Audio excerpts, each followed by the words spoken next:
প্রত্যেককে নতুন বছরের অনেক অনেক শুভেচ্ছা এবং ভালোবাসা জানিয়ে আজকের ভিডিও শুরু করতে চলেছি। দেখো, প্রত্যেকের সামনে এই ফর্মটা রয়েছে এবং এই ফর্মটা তোমাদেরকে কিন্তু ভালো করে ফিল আপ করতে হবে এবং সঠিকভাবে দেখে নিতে হবে, কিভাবে ফিল আপ করতে হবে।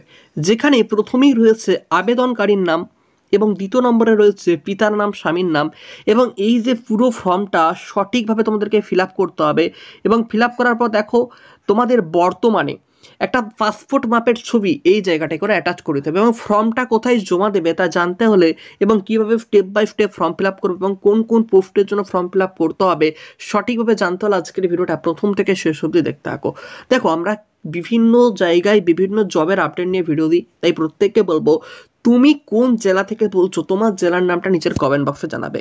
এটা আমাদের কাছে অনেক হেল্প হয় তোমাদের জবের আপডেটগুলো তোমাদের সামনে তুলে ধরা। তোমরা যখন জেলার নাম কমেন্ট করো আমরা সেই কমেন্ট পড়ি এবং তখন তোমার জেলায় কোনো জবের আপডেট এলে সেটা আমরা সবার আগে পোস্ট করে দিই। দেখো, অলরেডি 23টি জেলা রয়েছে, আলিপুরদুয়ার রয়েছে, বাঁকুড়া রয়েছে, বীরভূম রয়েছে, কোচবিহার রয়েছে, দক্ষিণ দিনাজপুর রয়েছে, দার্জিলিং রয়েছে। যারা এই জেলাগুলো থেকে বিলং করছে, আলিপুরদুয়ার থেকে দেখো দার্জিলিং, যে যে জেলাগুলোর নাম বললাম, যদি তুমি এই জেলাগুলোর মধ্যে বিলং করে থাকো তাহলে অবশ্যই তোমার কমেন্টে জেলার নামটি জানিয়ে যাও, একদম ভুলবে না। তাহলে আমি তোমাদের কমেন্ট পড়ে তোমার যদি জবের দরকারে তোমার জেলায় কোন জবের আপডেট এসেছে সেটা আমি জানাতে পারবো। তারপর দেখো রয়েছে হুগলি থেকে হাওড়া, জলপাইগুড়ি, ঝাড়গ্রাম, কালিম্পং, কলকাতা। যদি এখান থেকে কেউ বিলং করে থাকো তাহলে অবশ্যই কমেন্টে তোমার জেলার নামটা একটু জানিয়ে যাও। তারপর দেখো রয়েছে মালদা থেকে পশ্চিম মেদিনীপুর। যদি এই জেলাগুলোর মধ্যে কেউ হয়ে থাকো, মালদা, মুর্শিদাবাদ, নদিয়া, নর্থ 24 পরগনা, পশ্চিম বর্ধমান, পশ্চিম মেদিনীপুর, তাহলে কমেন্টে জানাও। পূর্ব বর্ধমান থেকে উত্তর দিনাজপুর, যদি এই জেলাগুলোর মধ্যে কেউ হয়ে থাকো অবশ্যই কমেন্টে জানিয়ে যাও। পূর্ব বর্ধমান, পূর্ব মেদিনীপুর, পুরুলিয়া, সাউথ 24 পরগনা, উত্তর দিনাজপুর, এই জেলাগুলোর মধ্যে হলে অবশ্যই কমেন্টে তুমি জানিয়ে যাও। তোমরা অনেকে প্রশ্ন করছিলে যে আইসিডিএস এর জন্য কি পরীক্ষা হয়? হ্যাঁ, অবশ্যই আইসিডিএস বা অঙ্গনওয়াড়ি কেন্দ্রে নিয়োগের জন্য পরীক্ষা হয়। দেখো, টোটাল কিন্তু 3টে পদের ভ্যাকেন্সি বের হয়, সহায়িকা, কর্মী এবং সুপারভাইজার পদের জন্য। সব থেকে বড় পোস্ট হচ্ছে সুপারভাইজার, এবং তারপর রয়েছে কর্মী, এবং তারপর রয়েছে সহায়িকা পদ। তো এই 3টে পোস্টের ভ্যাকেন্সি তোমাদেরকে প্রচুর পরিমাণে পড়াশোনা করতে হয়। বর্তমানে কম্পিটিশন অনেক বেড়ে যায় এবং সেই জায়গায় দাঁড়িয়ে যদি তোমার মনে হয় যে আমি অঙ্গনওয়াড়ি কেন্দ্রে চাকরি করতে চাই তাহলে অনেক পড়াশোনা করতে হবে এবং পড়াশোনার জন্য নোটসপত্র, বইও কিনতে হবে। শুধু বাড়িতে বসে থাকবে এবং পরীক্ষাতে চলে যাবো, আমি পাস করে দেবো, এরকম ভেবে কেউ তোমরা এগোবে না। আগে ভালো করে প্রিপারেশন নিতে শুরু করো। যে কোনো মুহূর্তে ফর্ম ফিল আপ তোমাদের জানিয়ে দেবে যে এই জেলায় ফর্ম ফিল আপ শুরু হয়েছে। হাতে একটা মাসও টাইম পাবে না, দেখবে পরীক্ষা চলে এলো, তখন পরীক্ষায় পাস করতে পারবে না। তাই এখন থেকেই প্রিপারেশন নিতে শুরু করো। আর হ্যাঁ, অলরেডি আমরা কিন্তু আইসিডিএসের জন্য পড়ানো শুরু করেছি এবং একদম কম মূল্যে, যেটা তোমার কি বলবো একদম কম। এত কমে হয়তো তোমাদেরকে কেউ পড়াবে না, মাত্র 599। ঠিক আছে, একদম এক্সাম অবধি আমরা প্রিপারেশন দিয়ে থাকি। কন্ট্যাক্ট নাম্বার 7001946335, এর মধ্যে আমরা পুরনো কোশ্চেন পেপার, আগের বছরের যেগুলো পরীক্ষা হয়ে গেছে সেগুলো, এবং সাথে নোটসপত্র, বর্তমানে কী কী পড়তে হবে, কী কী বই নিতে হবে সেই বইগুলো আমরা তোমাদেরকে প্রোভাইড করে দিই। তো অবশ্যই কন্ট্যাক্ট করো আমাদের এই নাম্বারে। ফিস মাত্র 599 টাকা, অর্থাৎ 600 টাকার মতো ফিস তোমাদের লাগছে এবং এই টাকা দিয়ে তোমরা অ্যাডমিশন নিতে পারছো। পরে আর কোনো টাকা পয়সা লাগবে না এবং আমাদের কিন্তু 7 দিন, সপ্তাহে 7 দিনই ক্লাস হয়। ঠিক আছে, প্রচুর ক্যান্ডিডেট অলরেডি অ্যাডমিশন নিয়েছে এবং অনেক ক্যান্ডিডেট বিগত বছর পরীক্ষা দিয়ে তারা অলরেডি পাসও করেছে এবং তারা অনেকে সিলেকশন হয়েছে, অনেকে ইন্টারভিউর জন্য আবার প্রিপারেশন নিচ্ছে। তো ওই জন্য বলছি তোমরা প্রিপারেশন শুরু করে দাও। আর যারা এএনএম জিএনএম কোর্সের জন্য অ্যাডমিশন নিতে চাইছো, আমাদের ব্যাচ কিন্তু শুরু হয়েছে নতুন একদম। তো আগের ব্যাচটা চলছে এবং সাথে নতুন ব্যাচটা শুরু হচ্ছে। ফিস মাত্র 999, এই নাম্বারে কন্ট্যাক্ট করে নিতে পারো। অলরেডি আগের ফিস ছিল 1499, তো 1500 টাকা, সেটা এখনের জন্য মাত্র 999। যারা দেরি করছো অবশ্যই অ্যাডমিশন নিয়ে নাও। আমাদের এখানেও কিন্তু 7 দিন করেই ক্লাস থাকে। তোমরা আমাকে অনেকে জিজ্ঞাসা করছো দাদা স্টাফ নার্স 2025-এ কবে থেকে শুরু হবে? দেখো, অলরেডি আমি এটা নিয়ে অবশ্যই ফোন করেছিলাম তোমাদের কথা মতো এবং সেখান থেকে জানানো হয়েছে ওবিসি সমস্যার জন্য এই staff nurse recruitment process of রয়েছে। তা সত্ত্বেও আমরা বিভিন্নভাবে তোমাদেরকে বিভিন্ন গভর্নমেন্ট বা প্রাইভেট হসপিটালে কখন নিয়োগ হচ্ছে, কখন কীভাবে সেই নিয়োগটা তোমরা সেখানে গিয়ে ফিল আপ করবে, তাই জন্য বলি যে চ্যানেলটা সাবস্ক্রাইব করো। সাবস্ক্রাইব না করলে দেখবে চ্যানেলটা একটা তুমি হারিয়ে গেছে বা চ্যানেলটা তোমাদের সামনে শো হচ্ছে না, তখন দেখবে কোনো জব আপডেট পাচ্ছ না। আর আমরা সঠিকভাবেই তোমাদের জবের আপডেট দিতে থাকি এবং দেখবে সঠিকভাবে ফর্ম ফিল আপ করিয়েও দেখিয়ে থাকি, যেটা অন্যরা দেখায় না। তারা বলে এই ওয়েবসাইটে যাও, এখানে যাও, ওখানে যাও, কিন্তু আমরা সঠিকভাবে ফিল আপ করে দিই, ফর্মটা একদম নিচে ডেসক্রিপশনে দিয়ে দিই, যেখান থেকে আমরা ডাউনলোড করে ফর্ম ফিল আপ করে জমা দেওয়ার সমস্ত প্রসেস কিন্তু আমরা দেখিয়ে দিই। তাই জন্য বলতে অবশ্যই সাবস্ক্রাইবটা করে রাখবে, সাবস্ক্রাইব করে পাশের বেলটাকে অল করে রাখবে, যখন ভিডিও আপলোড করবো তোমাদের সামনে নোটিফিকেশন চলে যাবে। দেখো এখন আমরা মেয়ে হই বা ছেলে হয়, প্রত্যেকের একটা কাজের খুব প্রয়োজন, এবং এখন তুমি দেখো গভর্নমেন্ট থেকে কোনো নিয়োগ হচ্ছে না, কন্ট্রাকচুয়ালি বেশি নিয়োগ হচ্ছে, তাহলে যেটুকু হচ্ছে আমাকে সেটুকুই আগে করতে হবে, কারণ আমার তো কাজের ভীষণ প্রয়োজন। তো তাই জন্য কন্ট্রাকচুয়ালি করতে করতে অনেকে পার্মানেন্ট হয়েছে, এবং একটা দুটো করে পার্মানেন্ট ভ্যাকান্সিও আসে, তো সেগুলো তোমরা জানতে পারবে যদি সাবস্ক্রাইব না করে থাকো। দেখো এখনও দেখবে মিলিটারিতে নার্স নিয়োগ হয়, দেন দেখবে তোমার রেলে নার্স নিয়োগ হয়, তো এগুলো তোমরা জানো না, এগুলো কিন্তু পার্মানেন্ট পোস্ট, এবং এগুলো কেন্দ্র সরকার থেকে নিয়োগ করা থাকে, যেখানে স্যালারি আমাদের এই রাজ্য সরকারের থেকে অনেক বেশি, তো সেগুলো জানতে হবে তো, তাই না? না জানলে তোমরা ফিল আপ করবে কী করে? দেখো আবেদনকারীর নাম এই জায়গাটায় করে তোমার নাম লিখবে, এই ফর্মটা ফিল আপ করবে কীভাবে দেখে নাও, এই ফর্মটা ফিল আপ করে জমা দেবে কীভাবে সব জানতে পেরে যাবে। আবেদনকারীর নাম তোমার নিজের নাম, পিতার বা স্বামীর নামের জায়গায় যদি তুমি বিবাহিত হয়ে থাকো তাহলে অবশ্যই স্বামীর নাম দেবে, আর নয়তো পিতার নাম দেবে। বর্তমান ঠিকানা তোমার গ্রাম, ডাকঘর, পিন, জেলা, স্থায়ী ঠিকানা যেটা রয়েছে তুমি সেখানে স্থায়ী ঠিকানা দিয়ে দেবে। মোবাইল নম্বর যেটা তোমার মোবাইল নাম্বার, তুমি কিন্তু এখানে মোবাইল নাম্বারটা বসিয়ে দেবে। জন্ম তারিখ, তোমার জন্ম তারিখ কত, যদি কারো হয়ে থাকে যে 21 তারিখে জন্ম, ঠিক আছে, 21/9/2002 কি 2003 কি 2004, যার যেটা জন্ম তারিখ সেখানে লিখবে। তারপর বয়স কত, দেখো তোমার বয়স যখন 23 হয় তাহলে লিখবে 23, 25 হলে 25, যেটা বয়স সেটা এখানে লিখে দেবে। তারপর এই জায়গাটা ফিল আপ করতে আমরা অনেকে ভুল করি, শিক্ষাগত যোগ্যতা, এটা কীভাবে ফিল আপ করবো? দেখো তুমি যদি মাধ্যমিক পাস হয়ে থাকো তাহলে তুমি অবশ্যই মাধ্যমিক, যদি দেখো অষ্টম শ্রেণী থেকে লিখতে শুরু করবে, হ্যাঁ দেখো এখানে লিখবে ক্লাস 8 পাস, ঠিক আছে, এখানটা লিখবে কি ক্লাস 8 পাস, তো তুমি 8 লিখে দিলে, ঠিক আছে। তারপর দেখো এখানে লিখবে আমি মাধ্যমিক পাস, এখানে মাধ্যমিক, এখানে উচ্চ মাধ্যমিক, এখানে যদি কেউ গ্র্যাজুয়েশন করে থাকো তাহলে লিখবে আমি গ্র্যাজুয়েশন কোর্স করেছি, বা এখানে লিখে দেবে গ্র্যাজুয়েশন, ঠিক আছে, বাংলায় লিখে দেবে গ্র্যাজুয়েশন। পরীক্ষার পাসের সাল এখানটাই করে তুমি কোন সালে 8 পাস করেছো যদি মনে থাকে তাহলে লিখবে, আর যদি মনে না থাকে 8 পাস সম্পর্কিত কোনো কিছু তাহলে লেখার প্রয়োজন নেই। বাট আমি বলবো 8 পাসটা লিখতে হবে, কারণ 8 পাসটা থেকেই আমাদের ধরা হয় ফর্ম ফিল আপ হলো, তাই 8 পাসটা অবশ্যই লেখার চেষ্টা করবে। দরকার হলে যে স্কুল থেকে পড়েছো সেই স্কুলে গিয়ে একবার তুমি খোঁজ নিয়ে নেবে, যদি তোমার অনেক দিন হয়ে গেছে তাহলে তুমি খোঁজ নেবে, আর যদি তুমি একদম নতুন হয়ে থাকো, ঠিক আছে, বা তোমার যদি মনে থাকে তাহলে তুমি অবশ্যই সেগুলো এখান থেকে ফিল আপ করে নেবে, ঠিক আছে। অনেক সময় আমরা এইটার মার্কশিটটা রেখে দিই এবং এইটার সালটা আমাদের মনে থাকে, আমার যেমন ধরো মনে আছে যে আমি কোন সালে পরীক্ষা দিয়েছি এবং এই টেস্ট আমি কত মার্কস পেয়েছিলাম সেটা অবধি মনে আছে, ঠিক আছে। যদি মনে থাকে তাহলে অবশ্যই কিন্তু সঠিকভাবে বসিয়ে দেবে। এবার স্কুলের নামটা লিখে দেবে, তারপর কত নাম্বারের পরীক্ষা হয়েছিল এবং তুমি কত পেয়েছো, প্রাপ্ত নম্বরটা এখানটা লিখবে তুমি কত পেয়েছো, ঠিক আছে। যদি তোমাদের মোট নাম্বার 900 হয়ে থাকে এইটে, তাহলে তুমি এখানে যদি 790 পাও কি 795 পাও, যেটা পাও সেটা এখানে বসিয়ে দাও, ঠিক আছে, এটা হচ্ছে ব্যাপার। আচ্ছা পরীক্ষার পাশের সাল, মাধ্যমিকটা এখানে লিখবে কোন সালে পাস করেছো, 2010, 12, 15, 20, 21, 22, 23, তুমি যখনই পাস করতে হবে এটা লিখবে। স্কুল বোর্ড, তোমার বোর্ডের নামটা এখানটা একটু অনেকে ভুল করে, এখানে লিখবে WBBAC, ঠিক আছে, এটা এখানে প্রত্যেকে এটাই লিখবে, কারণ আমাদের এটাই লিখতে হবে, ঠিক আছে, কোনো স্কুলের নাম লেখা চলবে না এখানে। মোট নাম্বার কত পেয়েছো, দেখো মাধ্যমিকটা হয়ে থাকে 700, ঠিক আছে, মোট নাম্বার হয়ে থাকে 700-র মধ্যে। এবার তুমি যত পেয়েছো কিছু 600 পাও তাহলে 600 লিখবে, যে 500 পেয়েছো সে 500 লিখবে। আচ্ছা উচ্চ মাধ্যমিক এই ঘরটা লিখবে এইচএস, ঠিক আছে, এইচএস বা উচ্চ মাধ্যমিক বা হায়ার সেকেন্ডারি লিখতে পারো এইচএস। তো এইচএস তুমি যেই ইয়ারে পাস করছো পরীক্ষার পাসের সাল। স্কুল বোর্ড প্রতিষ্ঠান, এটা অনেকে ভুল করে, এটা হবে WBCHAC, West Bengal council of higher secondary education. এবার উচ্চ মাধ্যমিক আমাদের 500-র মধ্যে হয়ে থাকে, তাহলে মোট নম্বর 500, এবার তুমি যত পেয়েছো 420 পেলে 420, 500-র মধ্যে 499 পেলে তাই লিখবে, যেটা পেয়েছো সেটাই লিখবে, ঠিক আছে, এখানে কোনো ভুল তথ্য এখানে দেওয়া যাবে না, ঠিক আছে। আচ্ছা নেক্সট কি রয়েছে দেখো, নেক্সট তুমি যে গ্র্যাজুয়েশন থাকে তুমি এখানে লিখবে যে গ্র্যাজুয়েশন, যদি অনার্স করে থাকলে লিখবে অনার্স, দিয়ে বেঙ্গলিতে অনার্স কি, হিস্ট্রিতে অনার্স কি, ইংলিশ অনার্স, যেটা হয় তখন সেটা এখানটায় লিখে দেবে, দিয়ে পরীক্ষার পাসের সাল দিয়ে তারপর দেখো এবার ইউনিভার্সিটির নাম এখানে লিখতে হয়, তুমি কোন ইউনিভার্সিটির আন্ডারে পড়েছো, কলেজের নাম এখানে লিখবে না। এবার অনেকে বর্ধমানের আন্ডারে পড়ে, অনেকে ক্যালকাটা আন্ডারে পড়ে, অনেকে তোমাদের দিকে বিদ্যাসাগর আন্ডারে পড়েছো, অনেকে কাজী নজরুল থেকে পড়েছো, যে যেখান থেকে পড়েছো তোমার ইউনিভার্সিটির নাম, গৌরবঙ্গ যেটা হবে তোমার ইউনিভার্সিটির নাম সেটা এখানে লিখে দেবে। কত মার্কসের পরীক্ষা হয়েছিল গ্র্যাজুয়েশনে, অবশ্যই মার্কশিট আছে দেখে নাও, তুমি কত পেয়েছো সেটা এখানে বসিয়ে দাও। এবার দেখো এখানটা একটু ফিল আপ করা টাপ রয়েছে, কারণ জাতি রয়েছে তপশিলি জাতি, তপশিলি উপরে অন্যান্য। এবার তুমি যেই জাতি তুমি সাধারণ হয়ে থাকলে অবশ্যই, যদি জেনারেল হয়ে থাকো তাহলে অবশ্যই তুমি কী করো, সাধারণ করবে। তপশিলি জাতি মানে যদি এসসি হয়ে থাকো তাহলে তপশিলি জাতি, এসটি হলো তপশিলি উপজাতি, এবং ওবিসি টবিসি হলে অন্যান্যটা জায়গায় টিক দেবে, ঠিক আছে। বা তোমরা অবশ্যই একবার কাস্ট সার্টিফিকেট চেক করে নেবে, তাহলে সঠিকভাবে ধারণাটা পেয়ে যাবে। নাগরিকত্ব ভারতীয়, ধর্ম তুমি যেই ধর্ম, ঠিক আছে, হিন্দু হতে পারো, খ্রিস্টান হতে পারো, জৈন হতে পারো, তুমি যে ধর্ম থেকে বিলং করছো সেই ধর্মের নামটা এখানে লিখবে। লিঙ্গতে অবশ্যই পুরুষ হলে পুরুষ, মহিলা হলে মহিলা লিখবে, ঠিক আছে, এটা তো মহিলাদের কাছে অবশ্যই মহিলাই লিখতে হবে তোমাকে। এবার বলছে পূর্বে রান্নার অভিজ্ঞতা আছে কি নেই, দেখো প্রত্যেকেই আছে করো, কারণ রান্না যদি নাও জানো ওখানে গিয়ে শিখে যাবে যখন কাজ করতে হবে। এবার বলছে সংযোজিত নিজ প্রত্যয়িত নকল, এবার প্রযোজ্য অংশে তোমাকে টিক চিহ্ন দিতে হবে। দেখো বাসস্থানের প্রমাণপত্র যদি থাকে তাহলে এখানে টিক দাও, ভোটার কার্ডে আন্ডারলাইন করবে বা রেশন কার্ড থাকলে রেশন কার্ডে আন্ডারলাইন করে টিক মেরে দেবে। বয়সের প্রমাণপত্র এবার এখানটা যদি থাকে টিক দেবে। শিক্ষাগত যোগ্যতার প্রমাণ তোমার মাধ্যমিকের সার্টিফিকেট, এই যে সার্টিফিকেট নিশ্চয়ই রয়েছে তো টিক দাও। জাতিগত তুমি যদি জাতিগত শংসাপত্র থাকে তাহলে টিক দেবে, আর যারা জেনারেল তাদের এখানে টিক দেওয়ার প্রয়োজন নেই, ঠিক আছে, কারণ তোমাদের জাতির কোনো সার্টিফিকেট নেই।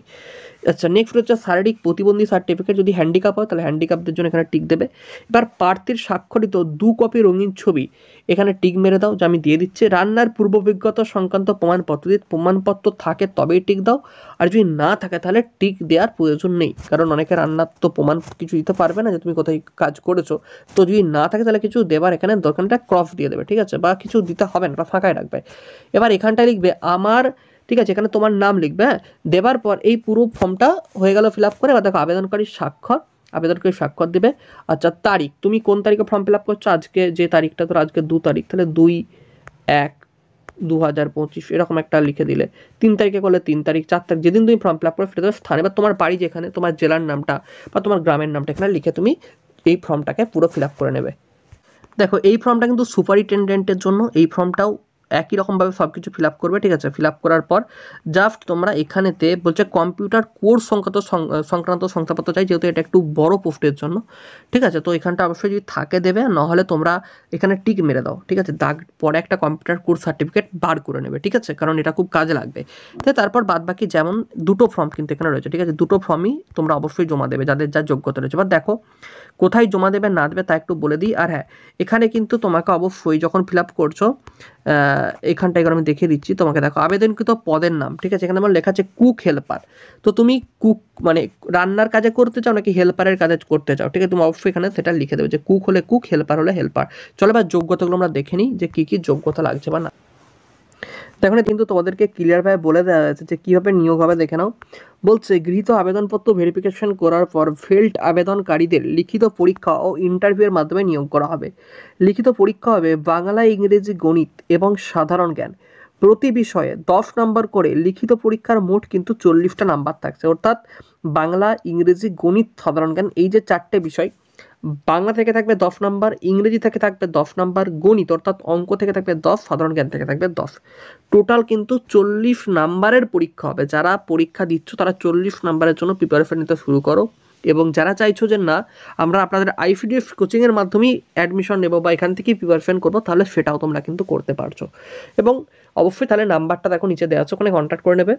ইন্টারভিউয়ের জন্য থাকছে 10 নাম্বার, অর্থাৎ টোটাল কিন্তু 50 নাম্বার তোমাদের থাকছে। এই 50 নাম্বার তোমাদেরকে টোটাল পরীক্ষা দিতে হচ্ছে, মানে 10 নম্বরের ইন্টারভিউ, এবং বাংলা থেকে 10, ইংরেজি থেকে 10, গণিত থেকে 10 এবং সাধারণ জ্ঞান থেকে 10।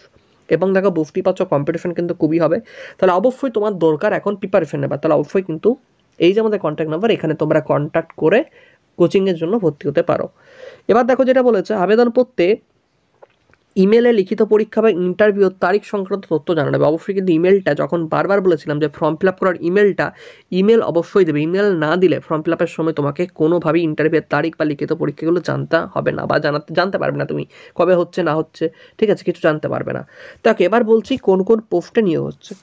দেখো পোস্ট হচ্ছে কি না, সুপারিনটেন্ডেন্টের ক্ষেত্রে অবশ্যই জেনারেল ক্যাটাগরি, ঠিক আছে, 21 থেকে 40 বছর বয়স। এসসি এসটি ক্যাটাগরি 21 থেকে 45 বছর বয়স। ওবিসি হচ্ছে 21 থেকে 43 বছর বয়স, এবং প্রত্যেকের জন্য এনসিএল সার্টিফিকেট থাকতে হচ্ছে। শারীরিক প্রতিবন্ধী অর্থাৎ যারা প্রতিবন্ধী রয়েছে তাদের জন্য অবশ্যই 21 থেকে 45 বছর, এবং শারীরিক প্রতিবন্ধী হচ্ছে কিন্তু 40% থাকতে হবে, তবেই হবে। এর থেকে বেশি কম হয় তাহলে কিন্তু হবে না। কুক অর্থাৎ রান্নার ক্ষেত্রে জেনারেল পদে 21 থেকে 40 বছর বয়স হতে হবে, সব বয়সগুলো সেমই যা কিছু রয়েছে, এবং হেল্পারের ক্ষেত্রেও কিন্তু সেম রয়েছে। এবার আমরা যোগ্যতা দেখে নেব। হেল্পার কেবলমাত্র মেয়েরাই আবেদন করতে পারছো। পদ সংখ্যা একটি, প্রতি মাসে বেতন রয়েছে 5,000 করে টাকা, এবং হেল্পারের জন্য ন্যূনতম 8 পাস, এবং বলছে পূর্বের অভিজ্ঞতা বাধ্যতামূলক রান্না করার অভিজ্ঞতা থাকতে হবে, এটা প্রত্যেকেরই আছে আশা করছি। কুক অর্থাৎ এটাও কিন্তু মেয়েদের জন্য, এবং যে সমস্ত মেয়েরা রান্না করতে পারো, ঠিক আছে, তারা অবশ্যই এখানে আবেদন করছে। এখানেও রান্নারই কাজ। দেখো বলা হচ্ছে 7,000 টাকায় বেতন দেবে, এখানে পদ সংখ্যা একটি রয়েছে। এটা ঠিক আইসিডিএফ এর যেমন হয় ঠিক আইসিডিএফ এর মতনই কাজ, বিভিন্ন জায়গাতে শুরু হবে এই পদগুলো নেওয়া। তো অবশ্যই তাই জন্য বলি কমেন্টে চ্যানেল নাম জানাবে, ঠিক আছে। দেখে নিলে এখানেও বলেছে ন্যূনতম অষ্টম শ্রেণী পাস এবং পূর্বে রান্নার অভিজ্ঞতা থাকতে হবে। এবার সুপারিনটেন্ডেন্ট, এটা হচ্ছে সুপারভাইজার পদের মতো, ঠিক আছে। এখানেও পদ সংখ্যা একটি, মাসে বেতন হচ্ছে 10,000 টাকা। সুপারিনটেন্ডেন্টের ক্ষেত্রে যে কোনো শাখায় গ্র্যাজুয়েট বা সমতুল্য, অর্থাৎ তোমাকে গ্র্যাজুয়েট কোর্স থাকতে হবে, অর্থাৎ গ্র্যাজুয়েশন থাকতে হবে এবং 6 মাসের কম্পিউটার কোর্স থাকতে হবে সংক্রান্ত থাকলে খুব ভালো হয় কি। তো এটা করিয়ে নিতে পারবে প্রত্যেকে। এবং নেক্সট আমরা দেখে নেব যে তোমাদেরকে কোথায় আবেদন করতে হচ্ছে, কীভাবে তোমরা আবেদন করবে। এটা কোথায় হচ্ছে দেখো, স্কুলটার নাম হচ্ছে তোমাদেরকে মেচগ্রাম পূর্ণচন্দ্র বালিকা বিদ্যালয়। কী নাম? মেচগ্রাম পূর্ণচন্দ্র বালিকা বিদ্যালয়। খুব ভালো একটা মহিলা হোস্টেলে রান্নার জন্য বা সেখানে দেখাশোনার জন্য খুব ভালো কাজ কিন্তু। তো অবশ্যই এটা তোমরা ফিল আপ করে নাও, প্রত্যেকে মেয়েদের জন্য খুব ভালো কাজ, অন্তত আমি এটুকু বলবো, কেউ বাদ দেবে না। এবার দেখো বলা হয়েছে যে সম্প্রতি তোলা, অর্থাৎ ছবিটা 2 কপি দিতে হবে এবং আবেদনপত্রটা কোথায় পাঠাবে। দেখো আবেদনপত্রটা পাঠাবে এই যে এই অ্যাড্রেসটা ভালো করে একটু দেখে নাও। বলছে সমষ্টি উন্নয়ন আধিকারিকের কার্যালয়, পাঁশকুড়া 1 নম্বর ব্লক, ডাকঘর, ঠিক আছে, বালিডাংরি, এবং পিন নাম্বার দেওয়া আছে। এটা তোমরা এই যে অ্যাড্রেসটা ভালো করে দেখে নাও একবার, এই অ্যাড্রেসে পাঠাবে, ঠিক আছে। পাঁশকুড়া 1 নম্বর ব্লক, ডাকঘর হচ্ছে কোথায় না বালিডাংরি, এবং পিন নাম্বার হচ্ছে এটা মেদিনীপুরে। এবং ফর্ম জমা দেবে কবে না 23/12/2024 থেকে শুরু হচ্ছে 5 তারিখ, অর্থাৎ তার হাতে 3 দিন টাইম রয়েছে, আজকেই ফর্ম ফিল আপ করে জমা দিয়ে দাও। এবং দেখো এখানে বলা হয়েছে যে নিয়োগ প্রক্রিয়া সম্পূর্ণকরণের ক্ষেত্রে আবেদনকারীকে কোনোরূপ ট্রাভেলিং অ্যালোয়েন্স প্রদান করা হবে না, ঠিক আছে।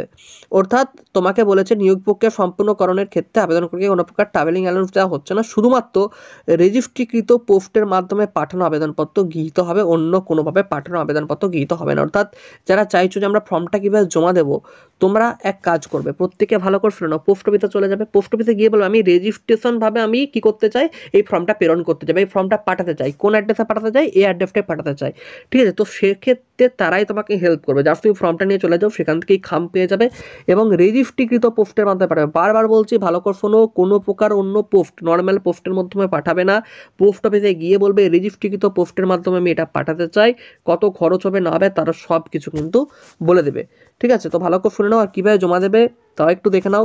বলছে সম্প্রতি তোলা 2 কপি পাসপোর্ট মাপের ছবি কিন্তু দিতে হচ্ছে, যেটা বলা হয়েছিল, এবং একটি ফর্মের সাথে আঠা দিয়ে জড়িত হবে। মানে একটা ফর্ম, মানে দুটো ফর্ম যারা ফিল আপ করছো তারা অবশ্যই একটা ফর্মকে আর একটা ফর্মের সঙ্গে কী করবে, আঠা দিয়ে জুড়বে, কোনো প্রকার পিন টিন মারবে না, দুটো ফর্মকে আঠা দিয়ে, মানে দেখবে দুটো ফর্মকে একটু অ্যাটাচ করবে, আঠা দিয়ে একটু হালকা করে লাগিয়ে দেবে, ঠিক আছে, দিয়ে এটা জমা দেবে।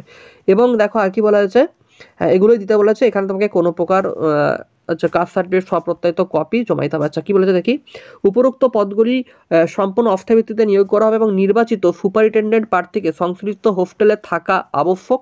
এবারে সুপারিনটেন্ডেন্ট যে মেয়ে তাকে কিন্তু থাকতে হবে, যে মহিলাটি সুপারিনটেন্ডেন্টের নিয়োগটা তাকে থাকতে হবে।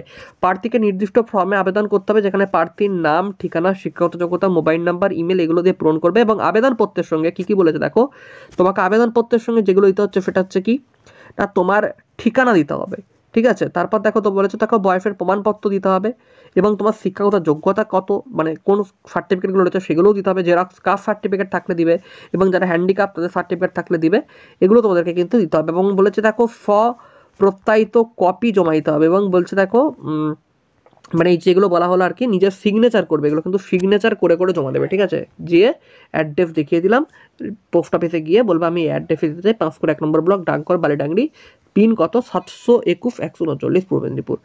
প্রত্যেকে আবেদন করতে পারবে, প্রতিটি জেলা থেকে আবেদন করতে পারবে, কোনো প্রকার জেলাকে মেনশন করেনি যে এখান থেকেই আচ্ছা এখানে বলে দিয়েছে, হ্যাঁ একটা বলেছে যে পাঁশকুড়া দেখো এখানে বলে দিয়েছে আবেদনকারী কিন্তু অতি অবশ্যই পূর্ব মেদিনীপুর জেলার পাঁশকুড়া 1 নম্বর ব্লকের স্থায়ী পাঁশকুড়ার 1 নম্বর ব্লক যারা রয়েছে তারা এই ফর্মটি ফিল আপ করতে পারবে, অন্যান্য কেউ কিন্তু এটি ফিল আপ করতে পারবে না বা করতে যেও না, কারণ তোমার সালপত্র সময় নষ্ট হবে। যারা মেদিনীপুর থেকে রয়েছে পাঁশকুড়া 1 নম্বর ব্লক তারা এটি ফিল আপ করে জমা দেবে।